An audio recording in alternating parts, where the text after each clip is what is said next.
Yos tersenyum dingin. Robert, masalah Kiki jangan beritahu aku kalau kamu tidak tahu. Apakah kamu merasa aku akan sama dengannya?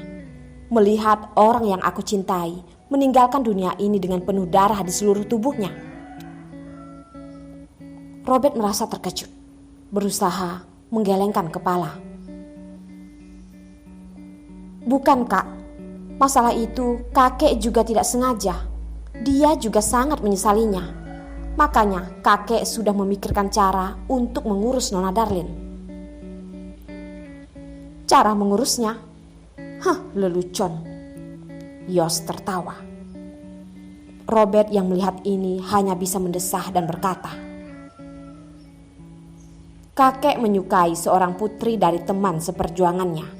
Awalnya ingin menggunakan kesempatan hari ini sampai di akhir acara baru mengumumkan acara tunangan kamu dan Nona itu. Sekalian juga memberikan bayaran pada Nona Darlin. Menyuruhnya menandatangani kontrak pemutus hubungan dengan Derek. Namun tidak menduga. Yos mensipitkan mata. Robert, jangan menjadi pengantar ucapannya lagi. Aku tidak ingin suatu hari nanti kamu menjadi musuh semua keluarga. Robert terkejut.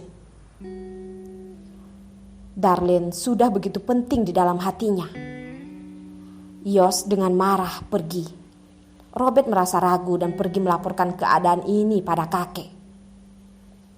Saat ini, Darlin menerima sebuah panggilan. Suara pria yang ada di dalam telepon. Tidak peduli bagaimanapun dia tidak akan melupakannya. Lucky? Dia menggenggam ponsel dengan erat sedikit tegang. Dia tentu tahu sekarang Lucky adalah pelaku kriminal yang sedang dicari. Dan adalah orang yang walaupun Yos menghabiskan waktu yang panjang dan juga kekuatannya besar, juga tidak bisa menemukannya. Darlin menggigit bibir dan berkata, kamu ada urusan apa? Sedang bosan, ingin memberitahukan hal yang menarik padamu. Tidak tahu apakah Nona Darlin tertarik mengetahuinya atau tidak. Di balik telepon, suara Lucky terdengar santai. Darlin mensipitkan mata dan berkata, tidak tahu apa yang ingin Tuan Lucky katakan. Kalau aku tidak salah tebak, sekarang kamu seharusnya sedang berada di sebuah acara yang penting kan? Tidak tahu apakah kamu bertemu dengan orang yang sudah lama kamu kenal atau tidak?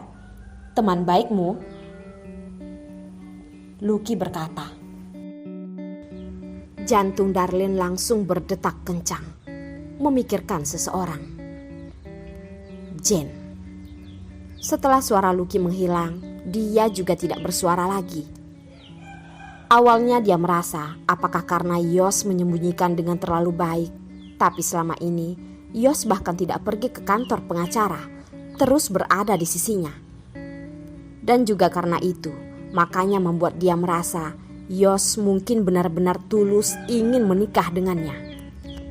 Dan setelah percakapan hari itu, Yos sudah berjanji dia bisa menjanjikan sebuah pernikahan yang setia.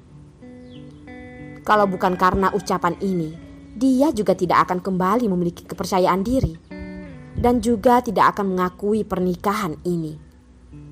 Bagaimanapun, walaupun kelakuan Yos sedikit brengsek, tapi dia jarang membohongi orang. Sekarang kelihatannya, apakah dia sudah terlalu percaya dengan Yos? Apakah Jane dari awal sudah dibawa di kota Beijing?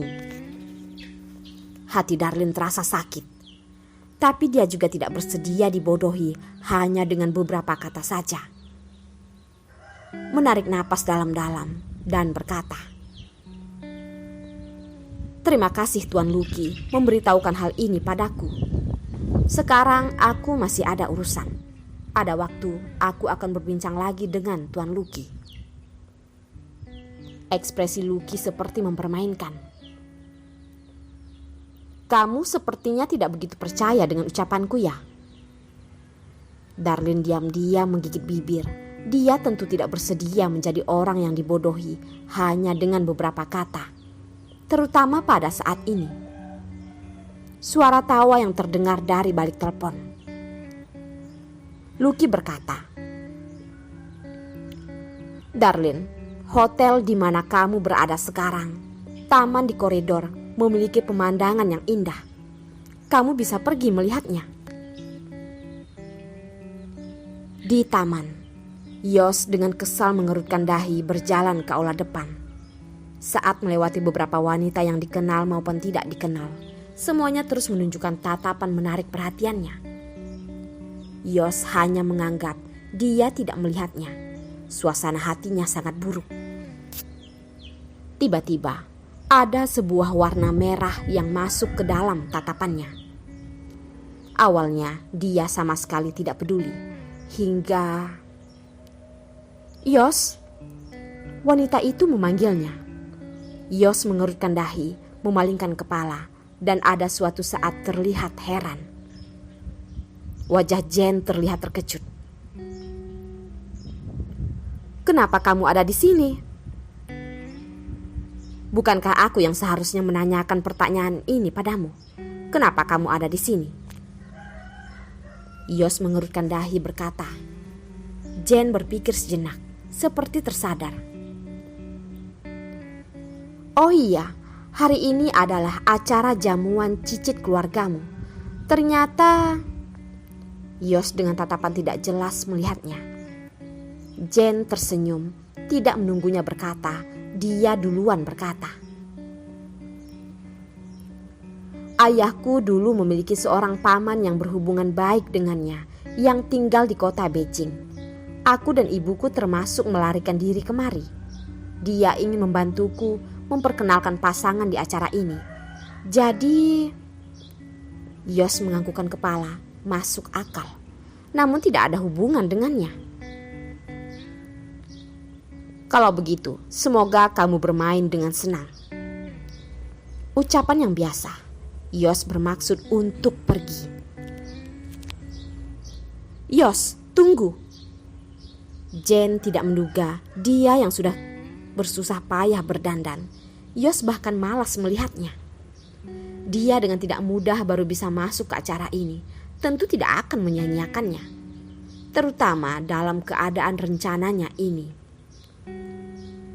Yos mengerutkan dahi dan terlihat kesal. Berdiri tegak melihat Jen. "Ada urusan apa lagi?" Jen menggigit bibir, terlihat matanya berlinang air mata, seperti ingin berkata dan terhenti lagi. Kalau orang biasa yang melihatnya, mungkin tidak akan bisa berjalan lagi. "Yos, kamu bantu aku ya."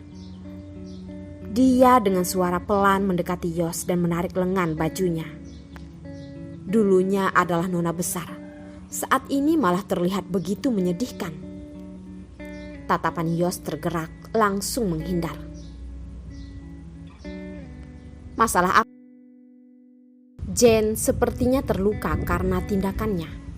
Menundukkan kepala dengan terisak-isak berkata, "Semenjak ayahku terkena masalah, orang yang membantu sangat sedikit. Namun, orang yang ingin menyakiti kami sangat banyak. Aku dan ibuku barusan tidak mudah menemukan kota Beijing, sebuah tempat yang tenang. Namun, tetap akan ada orang yang datang mengganggu. Menyiram cat, menghancurkan jendela adalah hal yang ringan.